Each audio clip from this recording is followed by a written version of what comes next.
Couple of days back, I had posted about USB-C and USB-C PD power delivery cables and mentioned that though they have 24 pin connectors, they have only 16 wires inside.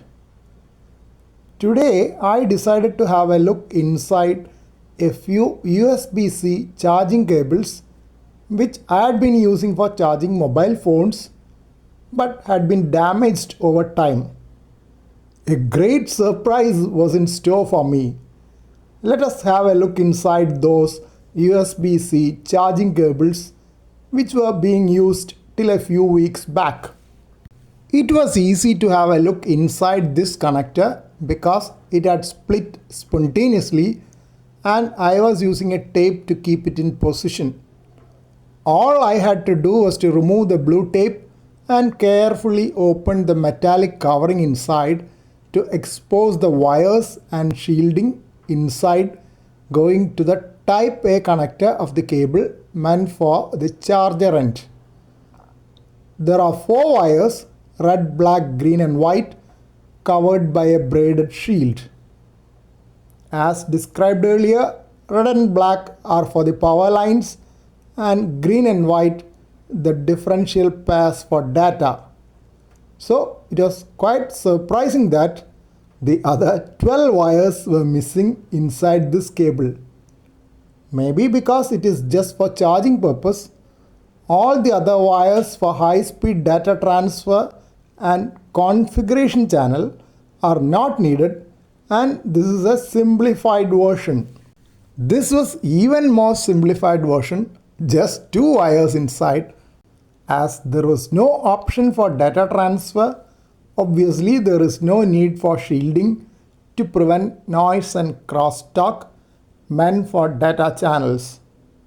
While using this cable, there is no chance for the source to negotiate a higher rate of power transfer by communicating with the sink as is done in modern USB-C PD or power delivery cables, which are capable of using higher voltages to transfer power at a rapid rate. This cable can just transfer power in an uncontrolled fashion, presumably at the 5 volt 3 ampere rate of legacy USB ports with no Type-C port protection at all. This cable was thin compared to other cables I have seen. Next cable which I opened up is this one, and you can very well see a braided shield covering the wires inside. This cable was thicker than the previous cable which I had shown just now. If you look carefully, you can also see another covering inside the braided shield made of thin metallic foil. I have seen similar foils in coaxial cables which I have opened up for crimping connectors in my amateur radio operations.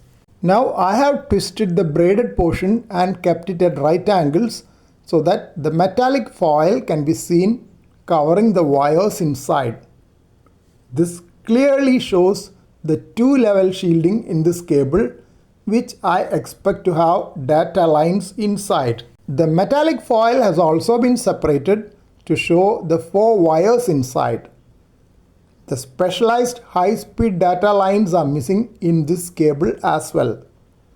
But there are 2 data lines, green and white wires, as in legacy USB cables. 4 wires have been separated to clearly see the white and green wires for data and red and black wires for power.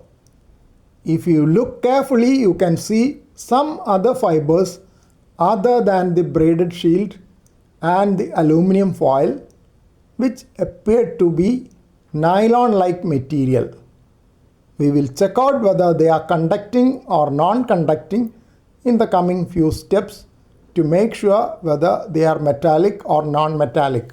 Multimeter with its connection cables and a pair of wires with crocodile clips are being used to check the continuity of the outermost metallic braid, and it can be seen that it is conducting material indeed.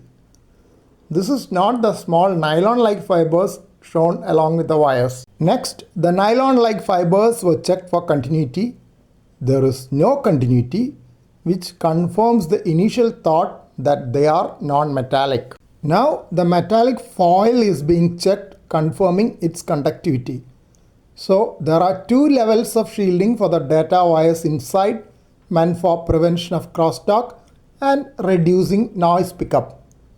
Still, even this cable is not the typical USB Type-C cable which I had read about, with a 24-pin connector and 16 wires inside, meant for configuration channel, high-speed data and so on. I do have other USB Type-C cables here being used for high-speed charging of mobile phones. But as they are still functioning well, I cannot open them up to see if they have more number of wires. I will have to wait till they get spontaneously damaged to have a look inside.